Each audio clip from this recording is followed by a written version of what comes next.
Comme tous les soirs à cette heure-ci, le face-à-face sur l'actualité. Ce soir, Roland Quérol, bonsoir, le spécialiste des sondages, face au publicitaire Jacques Séguéla. Bonsoir. Bonsoir. Je voudrais qu'on parle un instant de ce qui s'est passé dans l'Oise, cette législative partielle hier. On a beaucoup parlé d'un petit 21 avril, puisque la candidate socialiste a été éliminée dès le premier tour. Je me tourne vers Jacques Séguéla, qui a vécu le vrai 21 avril aux côtés de Jospin. Ça vous rappelle quelque chose? Oui, ne dramatisons pas à ce point hein, pour la gauche. Moi, je crois qu'il y a trois perdants dans cette affaire. Il y a d'abord la démocratie. Quand même, un seul Français sur trois est allé voter. C'est catastrophique. Deuxièmement, évidemment, c'est le PS. Enfin, lui, il l'a mérité. Mais c'est l'UMP. Parce que finalement, le score de l'UMP par rapport au sol du Front National, s'il devait se prolonger, voire s'amplifier, lui barre à tout jamais la route de l'Élysée. Parce que là, il se fait que la gauche est éliminée, elle ne le sera pas dans un vote présidentiel. Donc c'est une élection qui fait froid dans le dos. Oui, en fait, le désamour aujourd'hui des Français à l'égard de la majorité ne profite pas réellement à la droite, même si Jean-François Mancel sera sans doute réélu. Il sera absolument réélu. Vous savez, ça fait 80 ans qu'il y a des commentateurs qui commentent les élections partielles. Et quand on les relit après, on a tendance à sourire. Pourquoi? Il faut relativiser les résultats des partiels? Il faut absolument les relativiser. Le comportement électoral n'est pas le même. On sait qu'on ne joue pas au niveau national, on joue juste dans sa circonscription. 2 tiers d'abstention, ceux qui sont les plus déterminés à y aller y vont, ça fait monter de 3 points le Front National, il n'y a pas de quoi... voilà, c'est pas un 21 avril.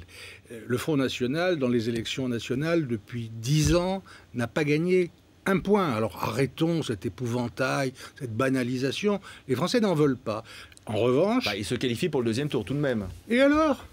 Dans l'Oise, il a toujours fait ces scores-là, il ne gagne que 3 points. C'est pas du tout une révolution. Ce qui compte, évidemment, c'est que le Parti socialiste, là, comme dans toutes les partielles, c'est la 7e, comme dans les sondages, paye le fait d'être au pouvoir. Et ça, c'est un grand classique. Les partis gouvernants perdent les partiels. Donc il ne faut pas surinterpréter ce résultat. On commente toujours beaucoup trop. Moi, je pense que, en effet, les élections intermédiaires, ça sera pareil. Les élections municipales, même si la droite a l'air pas très sûre, elle va les gagner. Vous allez voir, parce que là, il y a des lois. Les élections intermédiaires, comme les partielles, ça sert à exprimer son mécontentement. Roland Jacques, quand même, le constat est dur en ce moment. Hollande est au pouvoir depuis simplement 10 mois et il est déjà au plus bas dans les sondages. Il perd les partiels. Comme toujours avec Roland. Mais ce qui est sûr, c'est, et ce que dit ce sondage, parce que c'est une sorte de sondage, il révèle l'insatisfaction des Français. Il y a un sondage qui est sorti, qui met que, justement, 2 tiers des Français trouvent que rien n'a changé. Il reste 1 tiers. Et sur ce tiers, 2 tiers trouvent que ça a changé en pire. C'est-à-dire qu'il n'y a que 15% des Français qui sont insatisfaits dans cette affaire-là. Ça, c'est catastrophique. Et ce que traduit cette élection, c'est un malaise profond, comme on n'en a jamais vu après 10 mois de présidence, mais après, presque bientôt, comme on n'a jamais vu dans une présidence. Est-ce que c'est pas le malaise de la crise aussi qui dure depuis 2008 maintenant? C'est la crise, c'est aussi le fait que on parle de cap. Les Français ne veulent pas un cap, ils veulent une destination. Il va où? C'est pas qu'au Beau-France. Hein. Navigation, ça veut dire pareil. Il va, sur quelle France il va amérir cette France, elle sera là dans combien de temps? Dans combien de temps on touchera le rivage? Quand est-ce que ce sera fini? Alors, même si Donc on veut déjà un cap après 10 mois de pouvoir? Oui, au début. Vous savez, c'est assez amusant parce que dans les enquêtes qualitatives, on demande à Hollande ce qu'on demandait à Sarkozy. On l'a eu ni dans un cas ni dans l'autre. Pourquoi il ne nous dit pas en combien de temps on va arriver, où et comment ça va nous en sortir? Vous savez, mais peut-être qu'ils ne le savent pas. Mais si c'était ça, ça serait encore plus anxiogène. Moi, je sais pas. Vous savez, le seul chiffre que les Français connaissent, tous les Français, c'est le taux de chômage. Et tant que le taux de chômage ne s'améliorera pas, comme c'est ça qui taraude la société française, c'est l'avenir des enfants et de l'emploi, évidemment, ça sera mauvais pour le pouvoir en place. Oui, avec un acte de courage, mais extrêmement dangereux, qui est d'avoir fixé une date à l'inversion de la courbe. Oui, fin 2013. Ça peut aussi mettre le feu aux poudres. Mais le grand responsable de tout ça, c'est la faute à l'élection. Quand on bâtit une élection sur un rejet de Nicolas Sarkozy, et pas sur un projet, ce rejet vous revient en boomerang. C'est souvent le cas, dans la figure. Jacques. Mais on vote contre, on vote pas pour. Mais c'est pour ça que ça marche. Ça n'a pas mieux marché la première fois. C'est pour ça que ça ne marche pas. On n'a pas encore eu une élection qui se batte sur un projet, sur des idées, au-delà de l'inimitié qu'il peut y avoir entre les candidats, au-delà même de la droite et de la gauche, pour proposer à tous les Français un combat commun. Et c'est ce qu'ils attendent. Alors, l'actualité aujourd'hui, c'est la fameuse réforme Payon des rythmes scolaires. Lille ne peut pas la faire tout de suite. Martine Aubry veut le temps de la concertation et repousse à 2014. Paris, Bertrand Delanoë annonce un peu à la surprise générale ce soir que finalement, Paris pourra l'appliquer en 2013. Est-ce que c'est pas symptomatique quand même des difficultés de François Hollande? C'était une réforme que tout le monde approuvait, la réforme des 4 jours et demi. Et puis finalement, cette réforme emblématique a vraiment beaucoup de mal à passer. C'est une réforme que tout le monde approuvait.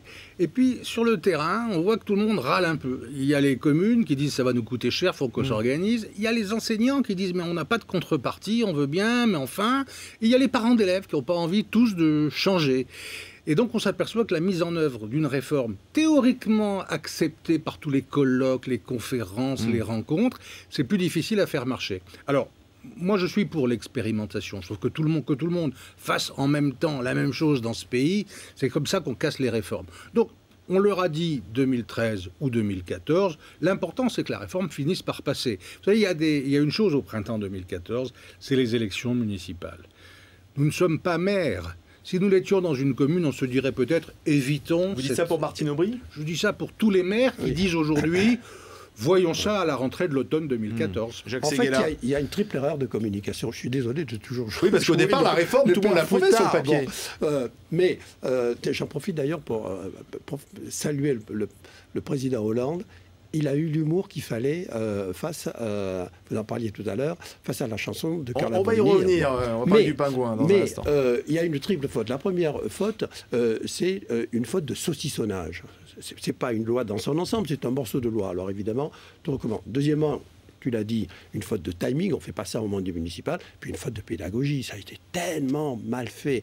C'est d'autant plus dommage que, je suis d'accord, une fois plus avec Roland, c'est une loi fondamentale, elle est formidable, parce que, elle nous met au niveau des Européens, 180 jours de scolarité pour les Européens, 140 jours chez nous. Deuxièmement, elle est plus harmonieuse pour arranger le travail. Troisièmement, c'est le plus important, elle ne touche pas à l'horloge biologique des enfants. Moi qui ai des jeunes enfants, c'est terrible. Un jour à 8 h, le lendemain matin à 10 h, le lendemain à 9 h. Il faut quand même équilibrer les choses. Même nous, on ne tiendrait pas ce rythme-là. Et puis, il y va du confort des enfants. Et je ne comprends pas que les enseignants puissent faire passer leur petit confort à eux avant le confort des enfants. Ça, c'est sacré. Messieurs les politiques, faites ce que vous voulez, touchez ce que vous voulez. Ouais, enfin, c'est le rôle du politique de faire passer sa réforme. Est-ce que c'est pas un échec à l'éducation de nos enfants? Est-ce que Vincent Payon, qui au départ avait tout le monde derrière lui, s'est pas trompé dans sa façon de communiquer, de présenter les choses? C'est comme toujours dans une réforme. Une réforme cache parfois un état d'esprit qu'on n'avait pas mesuré. On s'est dit, puisque tous les enseignants sont d'accord avec cette idée des 4 jours et demi, ça va passer sans problème. Or, les enseignants, ils vivent un malaise formidable. Ils sont mal payés. Je vous rappelle qu'un prof des écoles part avec 70% de salaire de moins qu'un de leurs collègues allemands. 70%. Ils sont mal payés, ils ont le sentiment en plus d'être maltraités, de plus être considérés comme une fonction essentielle de la République. Et donc ils ont le sentiment qu'il faut quand même un peu les écouter. On parle souvent de la souffrance au travail, c'est la mode. Ben, il y a une souffrance des enseignants et ils ont le sentiment qu'à l'occasion de cette réforme, on aurait pu un tout petit peu plus les écouter, les mettre. Est-ce que c'est l'un des grands ratages? Leur donner des compensations. Une réforme qui devait être emblématique. C'est pas seulement du corporatisme. Voilà ce que je veux dire. Est-ce que c'est un grand ratage parce que ça devait être emblématique et plutôt une des grandes réformes du quinquennat? De nouveau, il ne faut pas dramatiser cette loi. Elle va passer. Qu'elle passe en 2013, qu'elle passe en 2014. Et bravo à Delanoë. Une fois de plus, c'est un grand politique, une fois de plus, c'est un grand maire. Il a montré le chemin. Une fois que Paris a décidé de le faire, qu'elle le veuille ou pas. Paris a peut-être plus de moyens que d'autres villes également pour l'appliquer. Mais ça fait rien. L'important, c'est l'exemple. Je voudrais quand même qu'on parle un instant du pingouin. Est-ce que vous trouvez que François Hollande ressemble à un pingouin? Roland Quérol, on en plaisante, mais c'est étonnant Carla Bruni. Alors, pour l'instant, son entourage dément qu'il s'agit de François Hollande. Mais dans cette chanson, donc, elle parle d'un pingouin qui se comporte pas très bien, qui est pas très courtois. Et tout le monde y voit François Hollande, et notamment la façon dont François Hollande aurait traité Nicolas Sarkozy le jour de la passation de pouvoir, Roland Quérol. Oui, moi, quels que soient les démentis de, comment on dit, l'entourage de Carla Bruni, je suis sûr que c'est de lui qu'il s'agit. J'ai pas entendu la chanson encore, mais j'en ai lu le texte et ça ressemble bien aussi à quelque chose qui pourrait être. Je veux dire, c'est pas si mal trouvé. Pingouin, quand on le voit se mouvoir, François Hollande, il y a quelque chose d'assez drôle et qui est pas faux. Je vois pas pourquoi ça fait une histoire. Franchement, il fut un temps où Thierry Leluron chantait l'emmerdant, c'est la rose. Enfin, Carla Bruni et l'épouse de l'homme qui a quitté l'Élysée à cause d'Hollande. Et qui n'y mettra plus les pieds. Donc c'est assez normal. Qui mettra plus les pieds. Mais non, il est en train de s'orienter vers la gestion de fonds financiers. C'est incompatible. Donc voilà, je crois que c'est pas bien méchant. On comprend que ceux qui ne sont pas d'accord avec Hollande, ça les fasse un peu plus rire que les autres, mais il n'y a pas de quoi fouetter. Alors, Jacques, vous êtes à l'origine de cette belle histoire entre Carla Bruni et Nicolas Sarkozy. Chacun le sait, alors. Oui, mais moi, le pingouin, c'est Hollande. C'est une chanson en veine d'inspiration et qui n'est pas du tout vénéneuse. C'est gentil, un pingouin. D'ailleurs, moi, je pourrais être un pingouin. Je suis ni grand, ni petit, ni oui, ni non. Et là, c'est mon défaut. Je ne suis pas toujours de bon Hollande avis. a dit que c'était sympa, un pingouin. C'était gentil. Pratique pas le baise-main et il m'arrive d'être seul dans mon jardin. C'est là où est finalement tout le talent de cette chanson et c'est pour ça que ça n'est pas méchant. Puis un pingouin, c'est élégant. Dans smoking toute la journée, mais pingouin, ça ne mord personne et c'est tellement mieux que d'être Pépère quand on pense que ce sont les gens de l'Élysée eux-mêmes qui ont baptisé François Hollande Pépère. Alors eux, ils méritent des gifs, pingouin que Pépère. parce qu'en plus ils sont à son service. Mais alors, ou Flamby.